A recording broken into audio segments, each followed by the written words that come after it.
Welcome to the Forge, my wanton wildlings. I'm your creepsmith, and I hope you like my work. As consumers of fiction, we place a lot of faith in those people who present to us the fruits of their imaginations. They give us a method of escape from those parts of our lives we don't enjoy.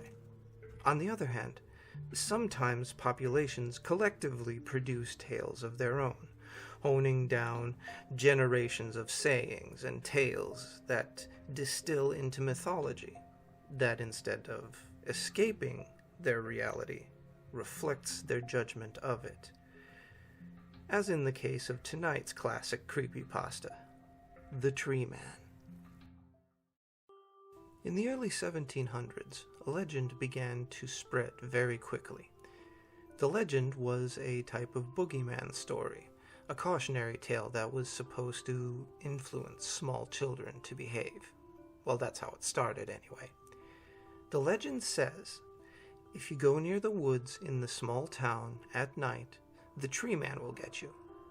The tree man was said to be tall and thin, having glowing eyes and arms and legs that were like the branches of a tree.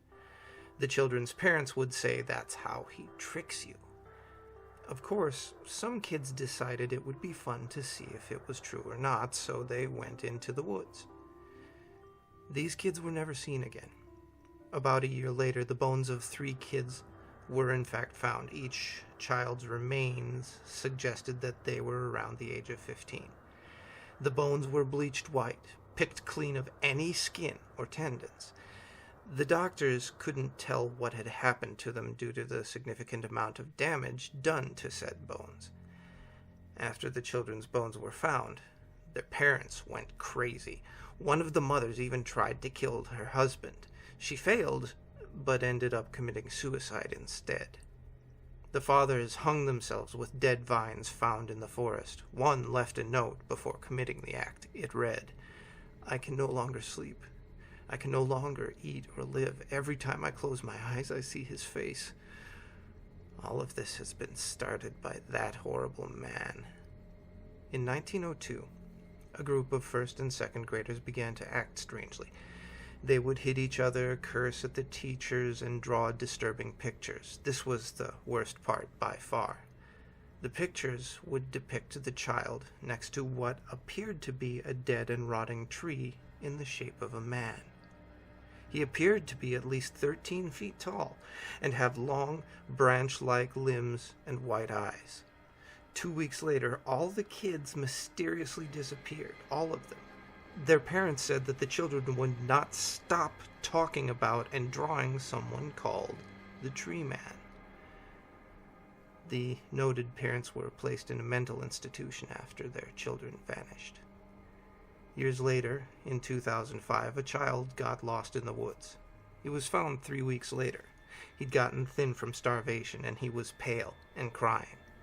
Next to him, he'd made 10 figures out of branches and twigs. A police officer asked him how he'd done that. The child only looked up at the officer and said, "Him." 3 weeks later, the child went missing for good, never to return. His mother was found curled up in a fetal position, crying. Next to her was a piece of paper. It had twigs on it, making symbols that seemed to be some form of language, but that was never identified. Up until then, there's been nothing else except for a small amount of information on the attacks. The attacks only happen in parts of the woods where trees are dead and rotting, or when someone falls asleep in the woods, unable to see the trees. Just a little food for thought the next time you think about forest conservation. Blight and rot are best removed before your kids go before they spread. Stay scary, my wildlings. Keep an eye on those woody bastards, and make the most of your nights.